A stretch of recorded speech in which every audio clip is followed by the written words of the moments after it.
los imparables y mueven su platita con yo lo pago. Está loquísimo. Todo es gratis.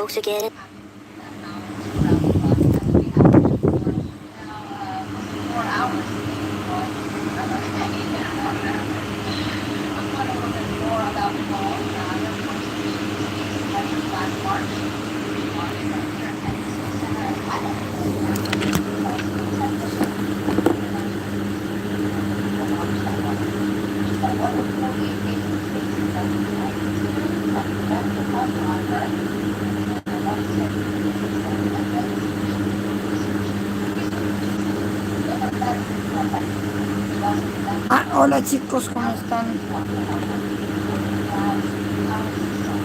Hola chicos.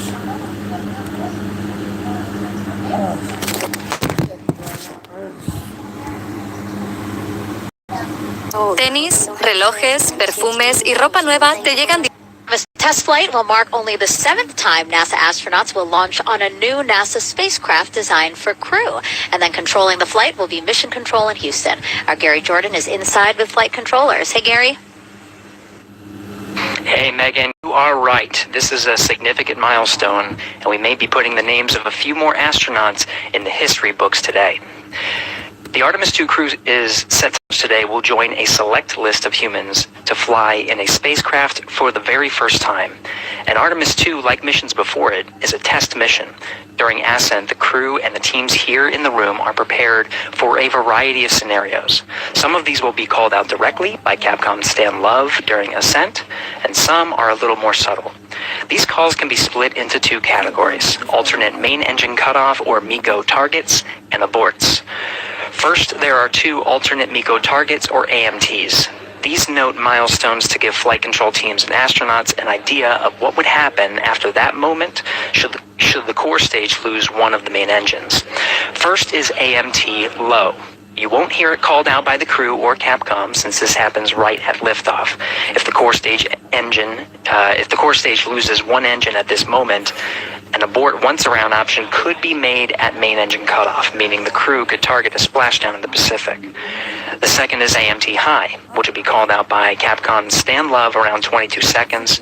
After this moment, if the core stage loses an engine, we can still pursue an alternate mission in low Earth orbit to accomplish some of the test objectives.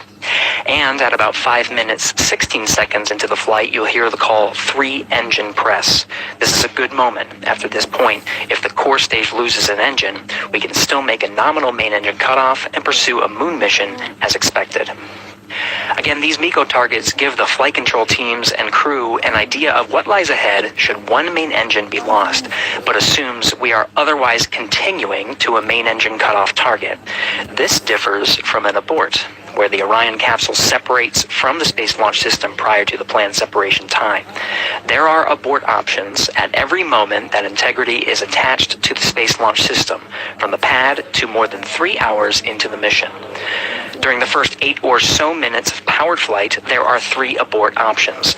First is the use of the launch abort system, which you see at the very top of the rocket, and here in the White Room, where the hatch is open and teams are working to close it.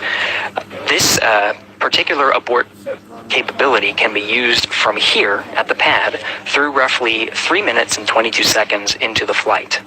Next is an untargeted abort splashdown, or UAS. This uses Orion's service module engines to escape the SLS and becomes available immediately after the launch abort system jettisons. Third is an abort once around, or AOA.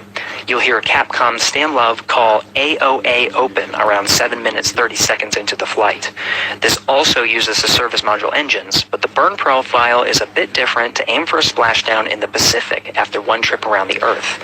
NASA's expedited recovery teams are staged off the coast of San Diego to get to the crew and integrity quickly for this abort option. An AOA option continues to be available until solar arrays are deployed on the Orion service module a little more than 30 minutes into the mission. At this point, an abort to orbit or ATO option becomes available until separation from the upper stage around 3 hours and 23 minutes. Mission profiles can vary depending on when an ATO is executed in that window, but with power being drawn from solar arrays, it buys more time for astronauts and flight control teams to make decisions and stay in Earth orbit, return for a splashdown, or continue to the moon. The Artemis II crew and flight control teams are well trained on all of these scenarios, and the calls you'll hear to the crew on Orion to Earth may help them be in a ready state for whatever challenge may come their way.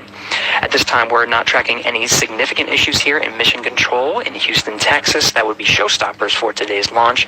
We're continuing to, of course, monitor the countdown along the way and make sure all systems are go for when we reach T0. With that, I'll send it back to you, Megan, at the Kennedy Space Center. All right, we are ready for another reading if you are ready over there.